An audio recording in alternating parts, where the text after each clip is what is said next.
Olá, você está na TV Oficina, eu sou o Daniel Abdala e esse é mais um Oficina News, o nosso espaço que sempre leva para você as principais atualidades.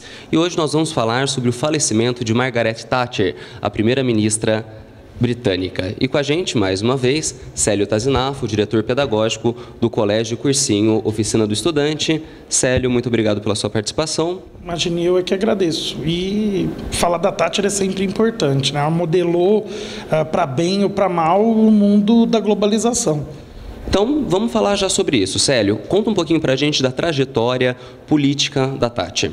Bom, ela tentou se eleger para o parlamento, para a Câmara dos Comuns na Inglaterra, por duas vezes, no início dos anos 50 e 51, foi derrotada, depois se dedicou um tempo à família. Ela tinha uma formação acadêmica na área de química, era filha de um dono de uma quitanda, um empório que vendia farinha, manteiga, secos e molhados, como se dizia na primeira metade do século XX. Então, depois dessas duas derrotas, ela se dedica à família, tem filhos e é eleita na terceira tentativa, em 1959. 20 anos depois, já como líder do Partido Conservador e com uma vitória arrasadora dos conservadores, ela chega ao posto de primeira-ministra. É a primeira vez que uma mulher chega ao cargo de primeira-ministra do Reino Unido e até hoje é a única vez. Não que o Reino Unido, Inglaterra, não tivesse sido governado por mulheres antes. Foi governado pela Elizabeth I, absolutista, filha do Henrique VIII, e pela irmã dela, antes ainda pela Rainha Maria. Mas na condição de primeiro-ministro, ocupando um posto já na monarquia constitucional, é até hoje a primeira e única mulher.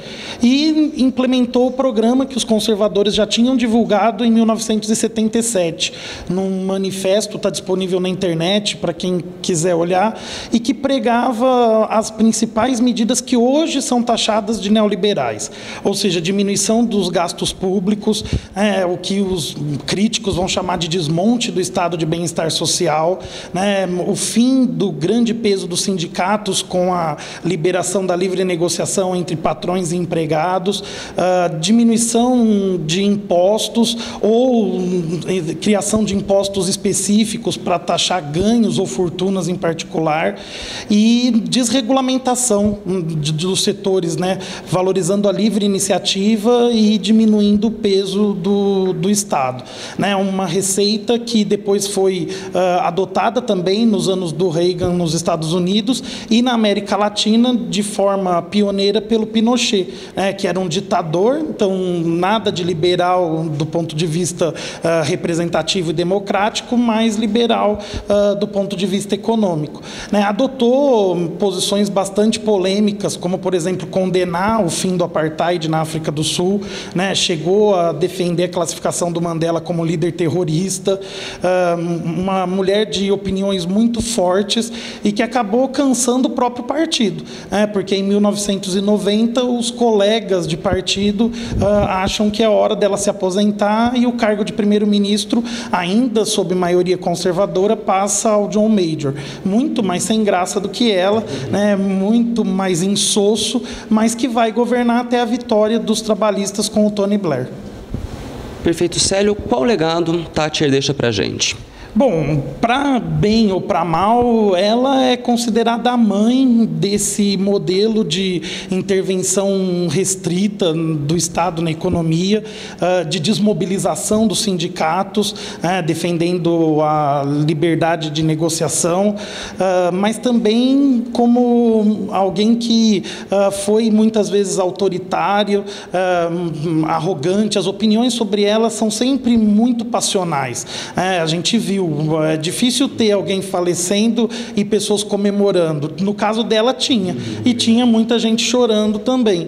Então, ela vai ser sempre referência para esse período que nós chamamos de neoliberal e que marca também o fim da cortina de ferro e a liberalização nos países que eram satélites da União Soviética. Então, qualquer discussão sobre o papel do Estado na economia vai fazer referência ao governo e a atuação da Margaret Thatcher entre 79 e 80 no Reino Unido. 90, desculpa. Ela pode ser considerada um grande nome de mulher do século passado, dependendo de ter sido positivo ou não, um grande nome, né? Ah, não. Sem dúvida, a gente pode discordar das políticas, mas ninguém vai dizer que ela não foi uma grande estadista. Ganhou a reeleição num período de impopularidade, quando resolveu peitar os generais argentinos e tomar as Malvinas de volta, se destacou entre homens, e é um momento crucial do século XX. É um momento em que aquela estrutura bipolar está ruindo. Não à toa, um dos grandes amigos pessoais, apesar das divergências políticas, é o Mikhail Gorbachev, que era o líder da União Soviética, foi líder da União Soviética entre 85 e o fim do país no início dos anos 90. Então, qualquer um que se debruçar sobre a segunda metade do século XX vai lidar com a Margaret Thatcher, que é uma das maiores figuras. É uma estadista, sim, porque ela podia ter feito outras coisas e optou pelo caminho mais duro, mais amargo. Ela não cedeu aos mineiros quando fizeram greve, não cedeu aos apelos da população que estava com dificuldade para manter as residências aquecidas.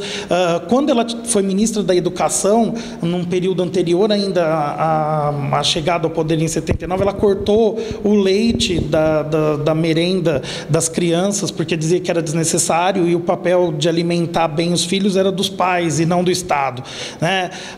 Então, para bem ou para mal, é impossível retratar esse final do século XX e até o começo do século XXI sem fazer referência a ela. Célio, foram inúmeras medidas aí tomadas durante o governo Thatcher, mas na sua opinião, qual a mais marcante? Acho que o conjunto de medidas que desregulamenta a economia, enfraquece os sindicatos, são as mais significativas e as mais amargas, porque embora tenha trazido um crescimento importante para a economia do Reino Unido alguns anos depois, imediatamente foram muito impopulares. Um estadista sempre se destaca por seguir um caminho que não é o convencional. A Inglaterra, o Reino Unido forneceram muitos estadistas nesse sentido. O Churchill, quando o próprio gabinete dele está dividido sobre fazer uma aliança ou não com os nazistas, assinar uma paz em separado, ele insiste em ficar na guerra, parecendo que vai perder.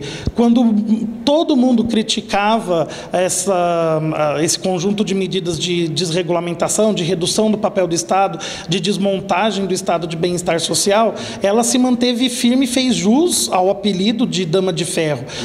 Quando decretou guerra contra a Argentina pelas Malvinas, e quando enfrentou setores do partido para levar adiante as medidas, apesar da impopularidade, dos conflitos nas ruas, das greves prolongadas. Então, o que eu acho mais marcante é a personalidade. Sem uma personalidade muito aguerrida, nós não teríamos esse pacote todo levado a efeito, que intimidava, inclusive, os colegas de partido. Figura polêmica, agora com a morte da Dama de Ferro. Você acha que vai continuar sendo amada, odiada? Como fica a imagem agora da Thatcher? Vai, Os que defendem um Estado mínimo, corte de gastos, redução de déficit público, vão continuar a ter nela um ícone. Mais importante até do que o Reagan, que não atuou em tantos setores, por exemplo, no setor sindical, como ela atuou. Agora, para quem defende o modelo de bem-estar social do Estado, como dizem alguns, proativo, induzindo o desenvolvimento, aí ela é demonizada. Mas passar em branco, ela não vai passar.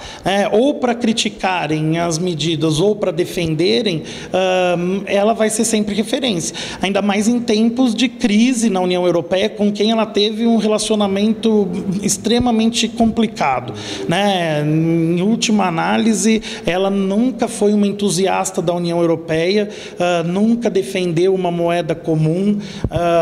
Portanto, com as crises que a gente vê em Chipre, vê em Portugal, a Itália com déficit enorme, a crise batendo na porta da França, Espanha, com certeza vão recuperar o legado para dizer, olha, é culpa de medidas neoliberais. Outros vão dizer, não, é justamente por não terem sido mais profundas essas medidas que a gente chega nessa situação de crise e dificuldade.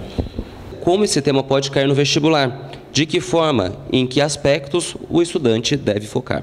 Bom, ele deve prestar bastante atenção nos conceitos de liberalismo, neoliberalismo, e aí vale a recuperação da historicidade dos conceitos, né? Do liberalismo clássico na luta contra as medidas mercantilistas, isso no século XVIII com Adam Smith e depois, e ele deve focar na recuperação dessas ideias de Estado mínimo no final do século XX. Então, qualquer um que for estudar o mundo do final da Guerra Fria ou pós-Guerra Fria, esse mundo de início da globalização, tem de ter noção das medidas do governo Thatcher na Inglaterra. Então, para qualquer um que vai ficar bem preparado para as provas em século XX, são temas obrigatórios.